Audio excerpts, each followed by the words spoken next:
Okay, we're here today to find out the rest of the experiment that I started last year by installing a K&N filter on my X360 Honda here. Honda, but John Deere. And we'll see how easy it is to take off.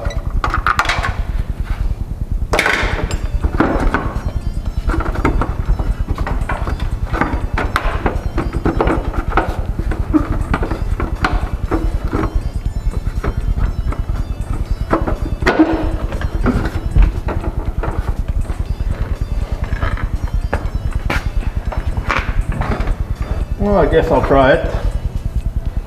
Put the oil pan underneath. I'll probably get some rag.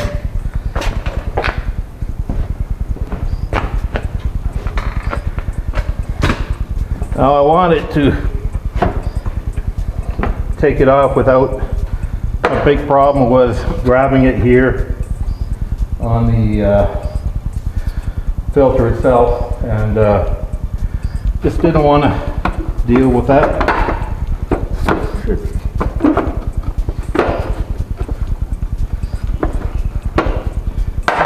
Don't do this too much, but that will help. This is a 17mm wrench.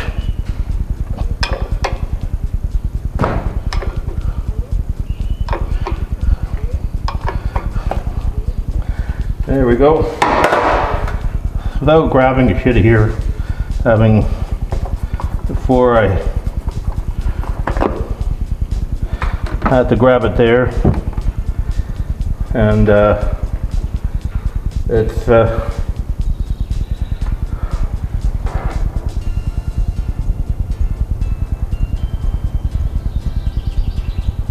had to grab it there. It was kind of difficult, especially when you got this area here around the dipstick. It's a really tight place to put it.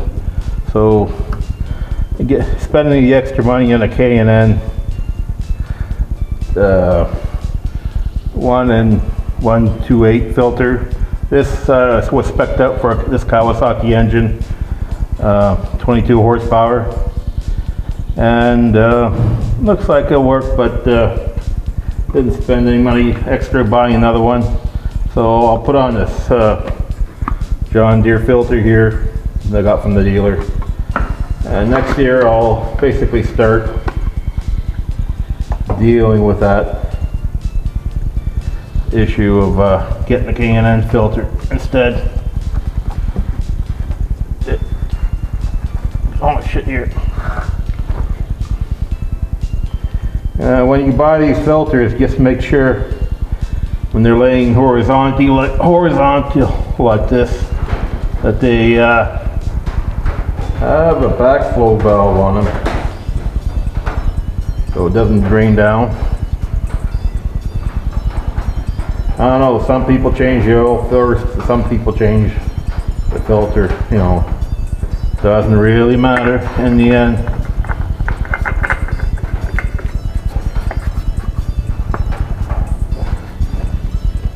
Yeah, next year I'll go through the problem of that, but I guess,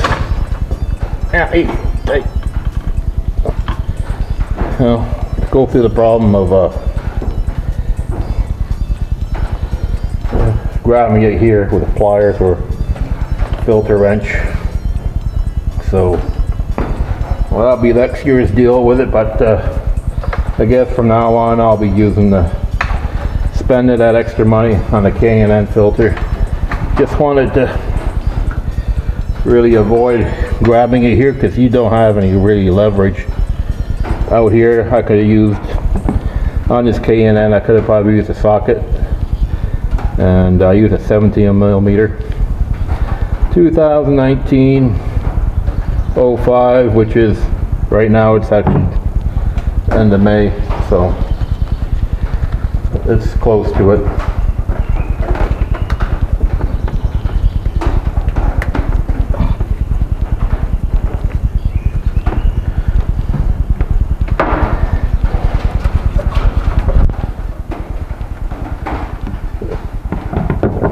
This little pan here has a filter drain, a filter spot where you can drain your filter over a while.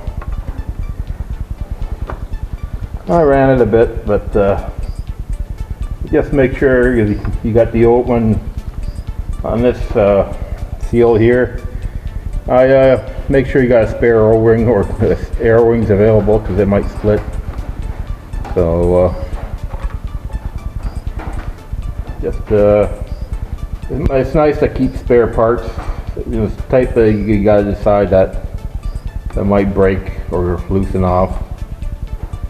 So there we go. So I guess in conclusion, using that K&N filter would be a lot better because I don't have to, I got a lot more leverage swing out here. And it'll be better, you know, just your fingers and your hands are not inside. Last, if you watch, I'll put the link below, link somewhere about how I did last time to show you how really it's a tight squeeze for that. But changing the oil, I ran it, it's not hot, but ran it a bit. Just gotta make sure it's on level ground, and just when you do this, so not thing pulling to one side. And what you have to do is to really get a oil pan that suits the purpose. This one here is, I guess I figured out would be enough to fit underneath. So I think that K&N Filter's jobby will be good. I'll go a year with the John Deere filter. I change it every year, so it's no problem. It's just you know, some people might change it more or less often for their recommended hours, but change it every year is I can. I'll have to write down the hours, put down the, well, some people write down the hours, I just put down the date, then I change it anyways. You just gotta be careful, watch for things and have extra parts, you know, small little parts that might bite you in the ass later on. So, hopefully I can take upcoming video on how to change the transmission on this X360. This has actually a Tough Torque, I think 57 series transmission, and it has actually a filter, an oil drain plugs on the bottom where you can actually drain the oil on it. And this is basically, that Tough Torque transmission is probably the smallest one with external accessible filter. Smaller ones have internal filter screens, and there's a video according to Terrell Fixall. He took apart Tough Torque transmission, in which the Tough Torque now has kits for these other transmissions that you might, when you buy a box store lawnmower, that you can actually drill out specific holes according to Terrell. Tough Torque pre-cast all their drain holes in their smaller transmissions.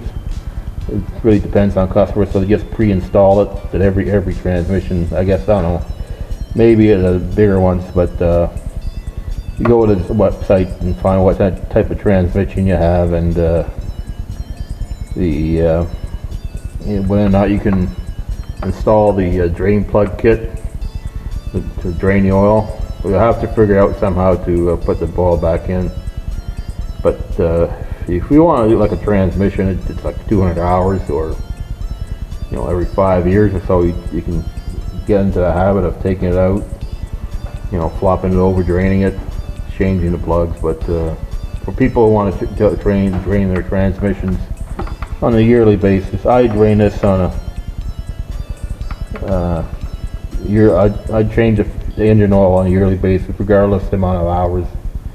It's just preventive maintenance. I did it on my old 160 John Deere, and they used a Fram filter, the curse of all filters, a Fram filter.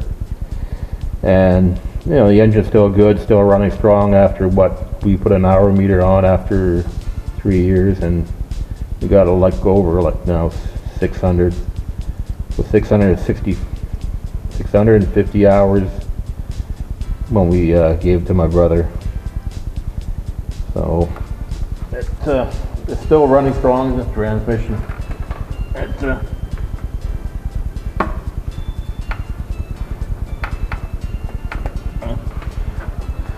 The problem is with all these, everything, you got a lot of plastic parts, and you gotta watch it. So hopefully will come up. This will drain out. Now this filter here, this K&N filter, well, it's specified for the Kawasaki engine. I had to do, but this is a Kawasaki engine, and this was actually a filter made in Thailand, I guess under K&E supervision. And yeah, it's I would say this is probably worth it for the extra cost, so especially when you have filters, especially the filters that are mounted on the side that they tend to pack in on nowadays on all the equipment. So it's hard to get at, like right here. I could have left the side panel off, but you know, to give it more access. See, if I would do this when I change this filter, I'll have to definitely change the side panel off, and hopefully it reduces the amount of wear. So moving on to this K&N filter. This Kawasaki, it's a 22 horsepower Kawasaki. It's where the engine model? I don't know. I call it F-Torque, but it's a Kawasaki. It's a engine family KAXS 726N4cc. So you know, it takes a bit search to find this filter. It's quite a bit of cross referencing, but I think this may be worth it in the end. You see how easy it was to take off, especially on side mounted filters that, you know, you want to spend.